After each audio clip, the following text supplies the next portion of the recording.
Hello everybody, Adrian here, sitting back at my craft table.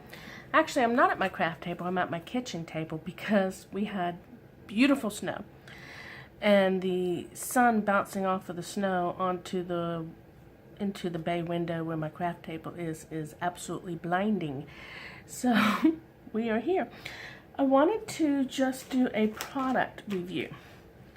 Over Christmas I got some watercolor markers, and I had been wanting the Zig clean brush tip markers, but there's 80 of them and they run about $105, and that just was not in my budget.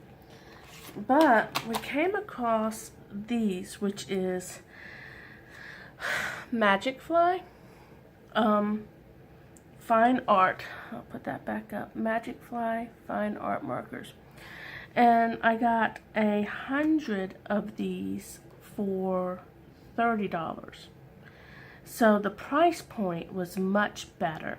And I figured at my stage of crafting, I'm not really a watercolorist. I'm not the most skilled. I'm learning. This was a better place for me to jump in. So, one of the things I like about it is it has the brush tip, which was something that I was looking for, was the brush tip marker, which, there we go, very good. But another thing it has is it has the fine point side, and I don't know how well you can see that, but it's remarkable how fine of a point it is, and it allows for some really cool tricks, which I'm going to show you. So the downside to these markers, first off, there's no markings on them as far as what's the name of the color. So should I run out of this color, I'm pretty positive I won't be able to buy just this marker. And I'm also pretty positive that I'm not going to be able to find refills for this marker. However, if you're just starting off, you cannot beat the price point to start getting experience with something that's a brush tip and a watercolor. So I'm just going to take a couple of these colors. It comes in this very handy case that just opens up. Yes, you heard my markers flying out. This will be a hot mess moment, because I always have hot mess moments. So I'm just going to take a couple of these markers and I'm just going to set it aside and try not to do any further damage. Also, just to make life easier today, I'm just going to simply use one of these water-filled marker brushes, and don't let the fact that it's stained bother you. These things get stained, but they still work. I also have just a regular piece of cardstock, like what I would normally use on all of my card bases, and I got some Strathmore. Let's see if you can see it. Come up just a little bit. Some Strathmore watercolor paper. I got this, I think, on Amazon. I cannot remember the exact amount, but I know it was under $10 if I bought it, because everything is on a budget, and again, experimenting with it. So I'm just going to open this up and just use a small piece. So what did I learn about these watercolors? Alright, I'm going to end up ripping it out, but what I learned about them is paper is everything.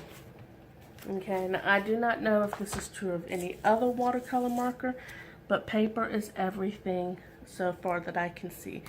And what I'm wanting you to see is right here, it does a beautiful job.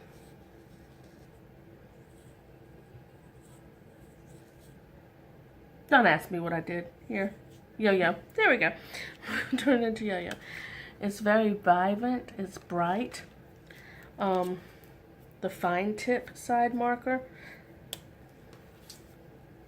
It's very easy to work with.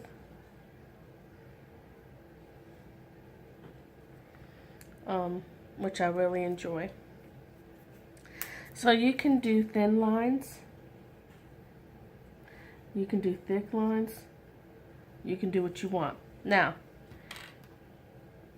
here's where the dirt hits the pavement, so to speak.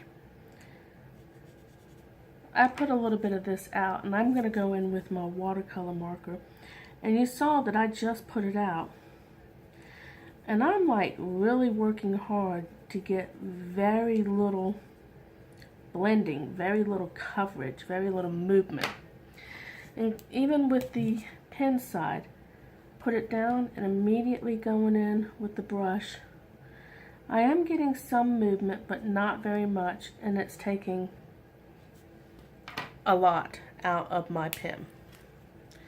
Now, moving over to the watercolor paper. Same thing. I'm just gonna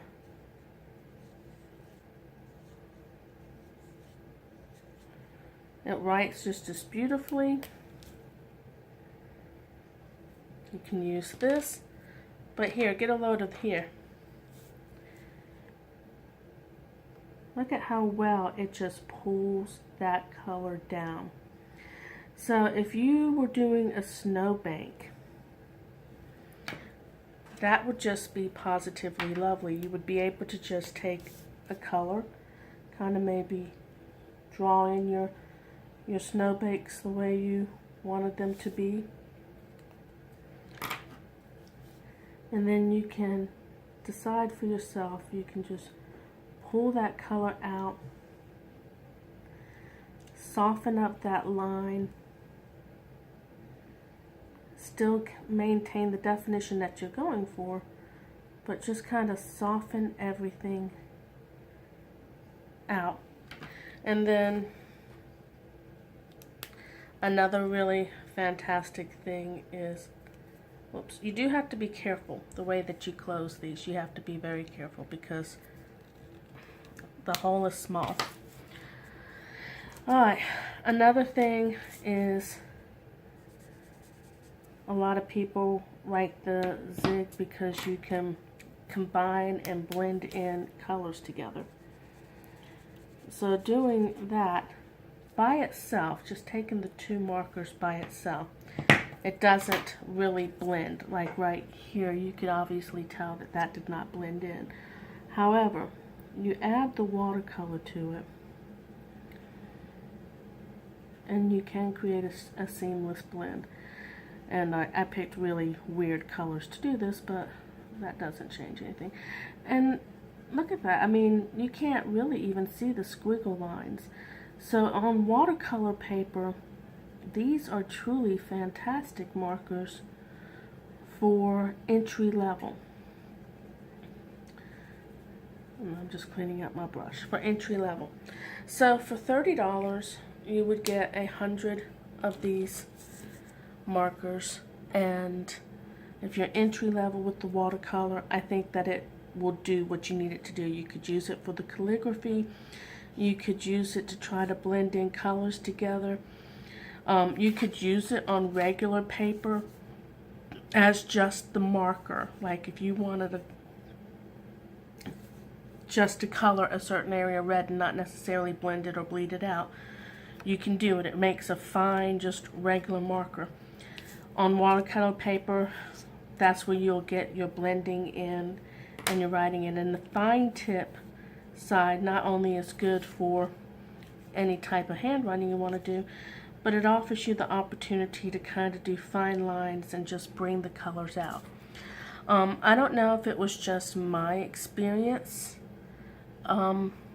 purchasing these or if this is what's to be expected. I'm not going to share the link that I got these from because I bought it through Prime, and it was 10 days past delivery before they actually came in, and communicating with the people was difficult. And they came from China, which doesn't bother me that they come from China, but I would hate to run the risk that you guys are going to end up having a bad experience where you can't get it.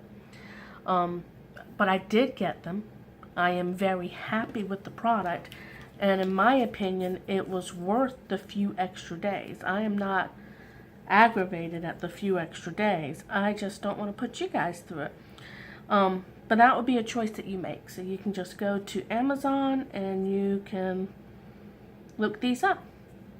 So anyway, I hope that was helpful. I hope that kind of gives you an idea of maybe a cheaper way of getting a watercolor marker that you can kind of play around with and do some of the blending. You will need to, though, get a watercolor paper, because as you can tell, this will not work well on standard paper. It does require the right kind of paper. And I do not have any experience with any other markers, so I cannot tell you whether Tombow, Zig, Stampin' Right, any of the other ones would do better on this regular cardstock or not. It's not to compare this product with another product. This is simply to show you and share with you my experience with a product that was at a better price point for my level of crafting. So anyway, I hope that you have a blessed day, and I hope that you go forward and bless another, and that you found this to be a useful video. I certainly have enjoyed making it. My last video went really well with the editing. I have to laugh. I don't know if you can see it. My camera is just a phone. My camera stand is a bottle. So I'm still working on that, but hey, I finally got to this point where I can do this, and it's not requiring my daughter to stand over me while I tape. So progress, constantly making progress. So use what you have, start out small, build the skills, and your collection and it just grows. It just grows. I look at the stuff that I have now, and I'm amazed by how much I have. And I was actually kind of a little, I don't want to say embarrassed, but I was a little bit like, oh my gosh, I have so much stuff, and here I am, oh, work with what you have, work with what you have, but I have so much. But you know, I didn't 3 years ago, when I went into Hobby Lobby and picked up my first 3 stamps and my first 3 ink pads, and my daughter and I decided we were going to make Christmas cards. So we bought a stack of card paper, and we bought 3 stamps, and we bought some Memento dewdrops because there was like 12 colors in it. And I got a black ink, and I got a gold and a silver, and that was in some ribbon from the dollar store. That's what I started off with 3 years ago. Now if you look at my stamp collection and watercolors and markers, and God has blessed me well. I'm going to say probably 90% of what I've gotten has been through gifting or clearance shelves or along those lines. Very little of it have I paid out of pocket for, and when I do, I start with something small to see if this is even feasible for me to go on further. So just keep crafting. Use what you have and just keep crafting. Alright, I'm out. Be blessed, bless another, and I will see you later. Bye.